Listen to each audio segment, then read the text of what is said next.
As we go through this play, we can understand that Phil's role was to man mark Rodri. So he drops in the 3. Okay, when he drops in the 3, it creates the 3 in ball rotation, but it creates a 2v1 with obviously Jude as one of them. Okay, but regardless of which side we break, the understanding is, can we break the line? And you'll see Cucurella breaks the line on this side. Okay, so obviously as the play develops, it's not a press. Cucurella breaks the line on the width, and then obviously it's a simple W that we do at training with Nico coming inside. Okay, from here the understanding is, can we get positional territory, right? Can we close these gaps? Obviously he's telling him, can we close these gaps and start creating that 2v1 where it was located in the first place?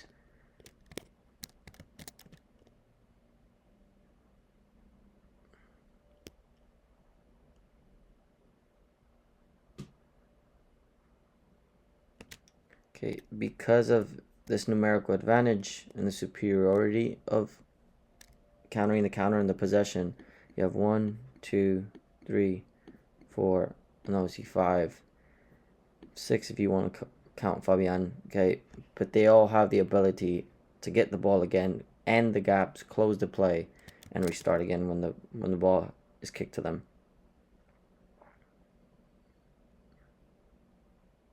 Now they go again, it's forward in transition. My only advice would probably be Lenormand is a little bit higher, as you want to completely suffocate them, but obviously Ami is doing that work, and they continue to push and keep England, inside.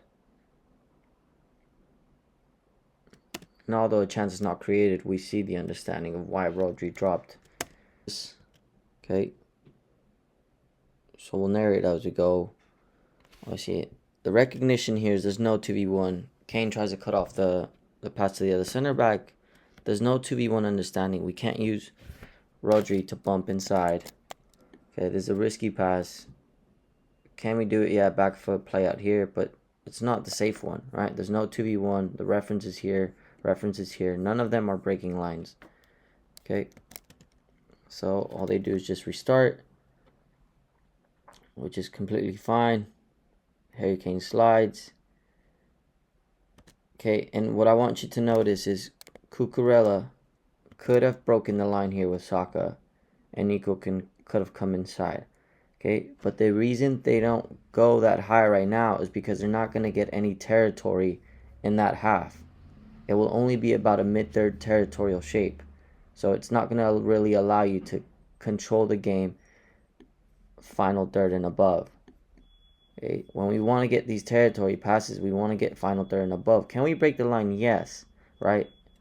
But you'll see as the play transitions how it changes. So we go again. Okay, this is sometimes what happens to some of our players.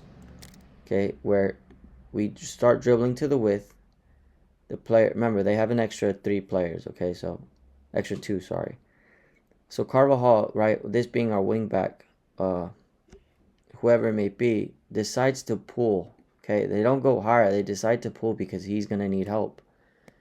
And as the play happens, okay, obviously, let's say this is Nick and Show. Okay, Nick is coming inside. Show's doing into the drop. It's just the option back movement of Rodri. Okay, and as the ball gets played, it's a little bit of time because Phil's job is to mark the 6. It's simple player rotation.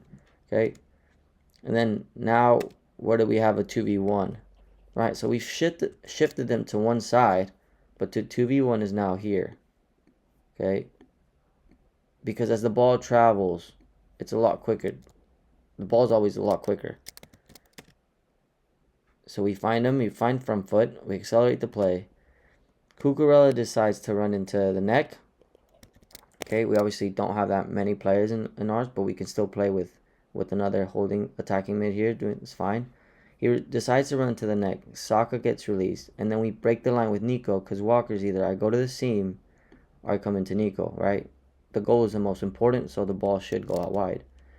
But with this, he plays this pass not just because of the effect of Cucurella, but because this pass is breaking a line, advancing into the final third. And you'll see Lemon stepping up higher, Carvajal coming inside. Okay, and everybody starts to get higher and create that territory. So the play goes on. Ball in the box. Okay, and this is what I mean by understanding player gaps and player territory of what we've been working on. Lemon maybe could be a bit higher on my thing. Rodri's closing here, Fabian's closing here, Carvajal's here. Phils manages to play to Jude. Okay, and Jude starts to get out. To paint the picture, it's 1, 2, 3, 4, 5, V3, and he's dribbling to the width.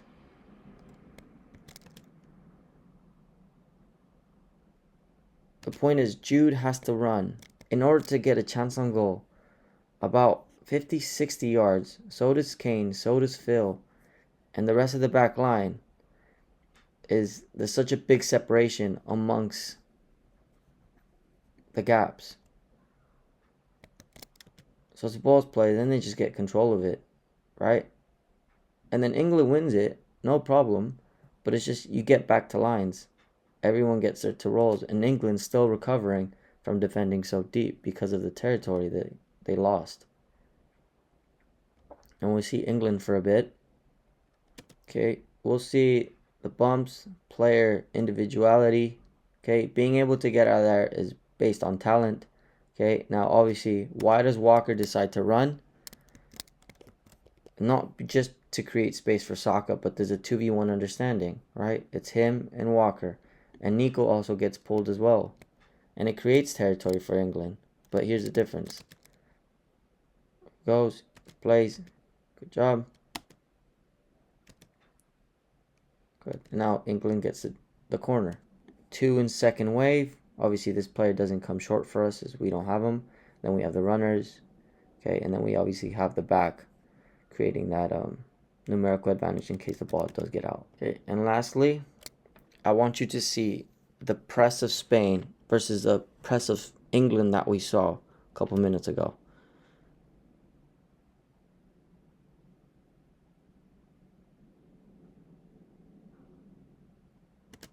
As soon as John takes that negative touch, okay, Nico decides, okay, it's time to press. Morata decides to go. You'll see Yamal start to go. He's creating that separation because he wants the ball to go inside.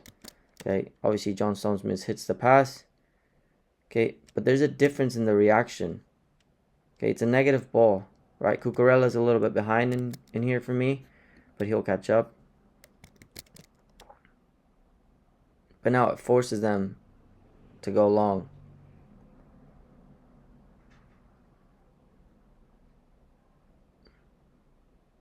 While it may work, right? We get a pass from Bellingham and we go forward.